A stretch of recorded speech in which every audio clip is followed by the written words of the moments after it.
NDTV. And you are watching NDTV Prime.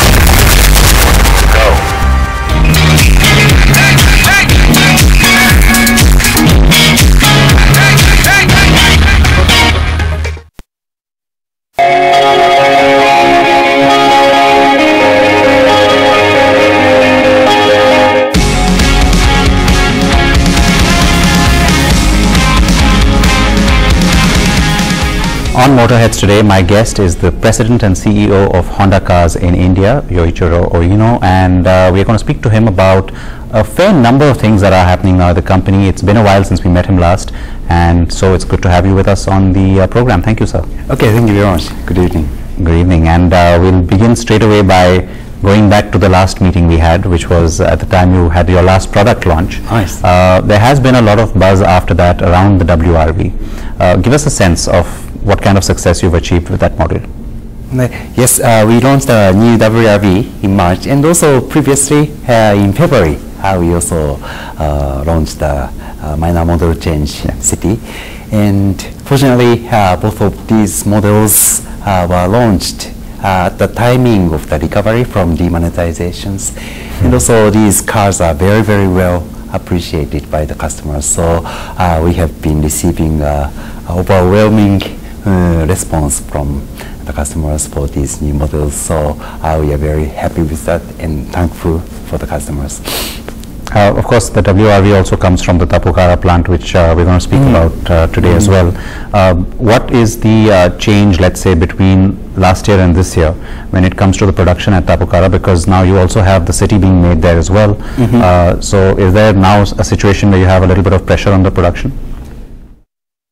Yes, last year we mentioned in previous places, however, because of the shift, market shift from diesel to petrol, we had some inventory issues.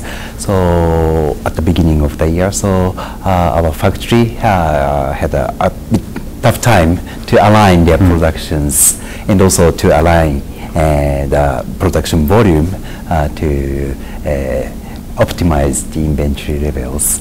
And also second half, there was a demonetization and there was a big demand change. So our factory had also had to work very hard to align themselves to meet the market shift. And after the launch of these models, so the capacity-wise, they are fully working. And one thing is was different from our expectation was that the demand is concentrating to the higher variants, which is a bit unexpected matter. So now our factories are making their best effort to how to increase the production of the higher variants to meet the demand from the market.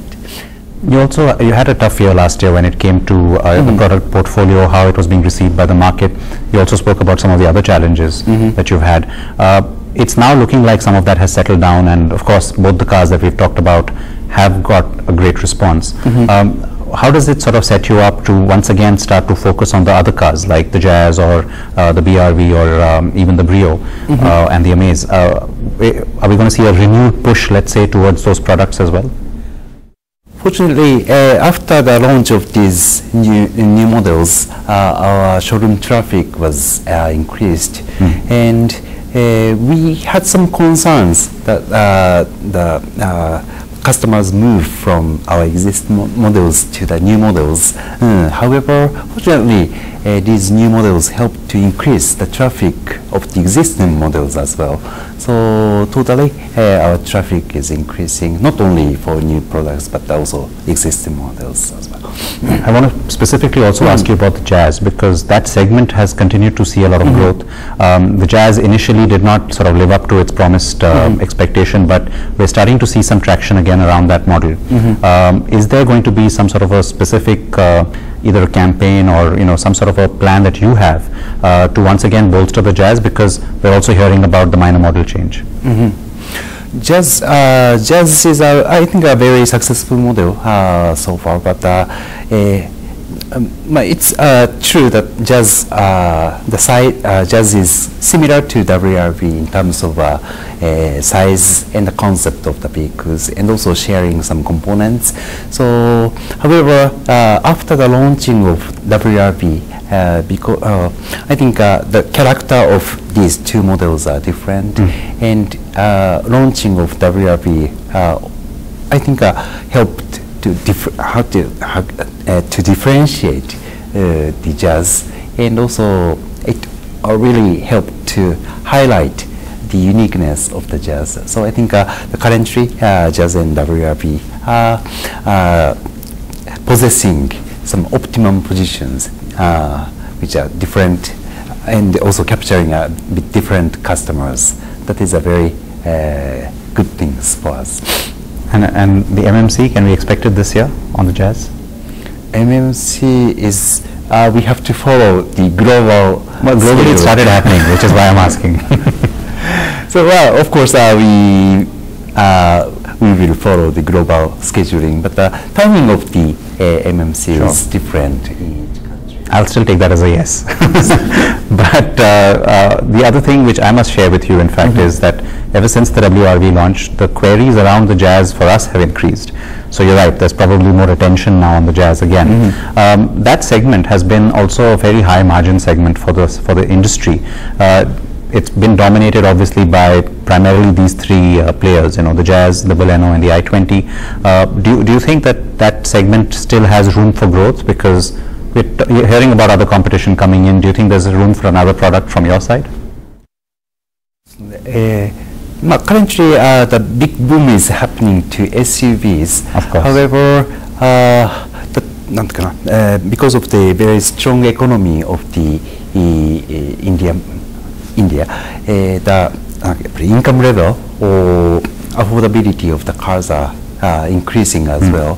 So I think the traditionally hatchback segment is very strong in this market, and also some of the customers will replace to a bit more upscale hatchback customers. So we are expecting some growth for this segment as well. You know, you're maneuvering me straight to the HRV conversation again by saying that premium SUV, you know, these are the sort of driving factors of growth. Every time we meet, we speak about the HRV. So I won't ask you that question, but but the point about how it's not just Honda, but every brand is now refocusing its energies on the SUV space. And again, it's not just in India, but it's globally. We're seeing, you know, multiple models in a portfolio. Is that going to be the trend, you think, going forward? Yes, it happens at different timings, but in the stage of growing market, we have experienced emerging SUV in several countries. Maybe this segment can be very popular because road conditions in some areas are very tough, and also it gives a very high eye point, which is very good for in the traffic jam or something like that, and also offers good utilities, and also can be used for daily transportations and also weekend traveling. So I think SUV has a lot of potential, and also very good concept for the customers in India. So I think that kind of a current trend, growing trend, will continue for a while. But when it comes to these other models that we don't currently have in India, like the next generation of CRV that's also broken cover globally, and of course the HRV, is it fair to say that these are products that you are continuing to assess or look at for India, at least from a consideration point of view?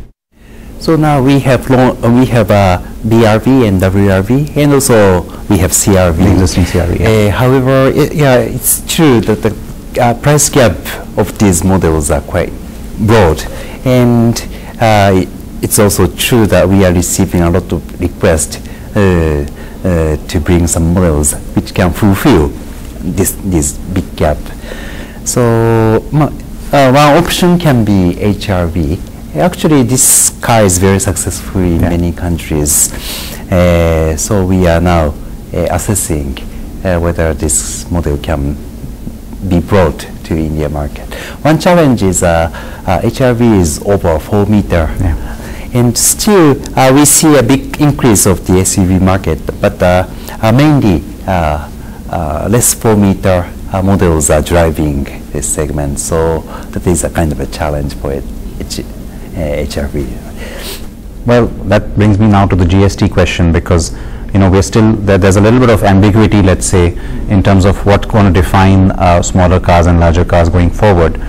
Is it necessarily going to be just about sub 4-meter? Because first, let me just ask you though, in terms of your preparedness for the GST rollout, has it been a difficult implementation? Has it been something that you have been able to align your entire network to, well in time? What's the status at Honda?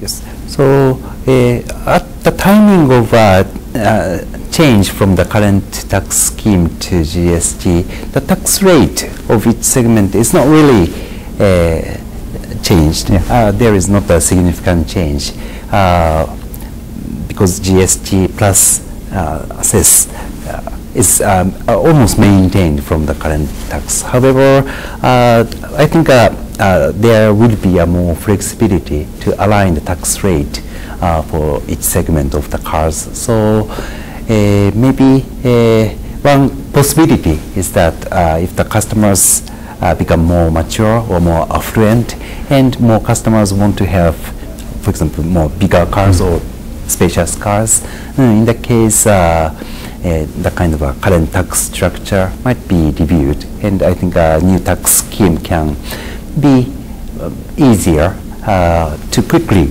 adapt the tax structures to meet the market trend. But are you ready from that perspective? I mean, your dealers as well as your entire network is now aligned to this new structure?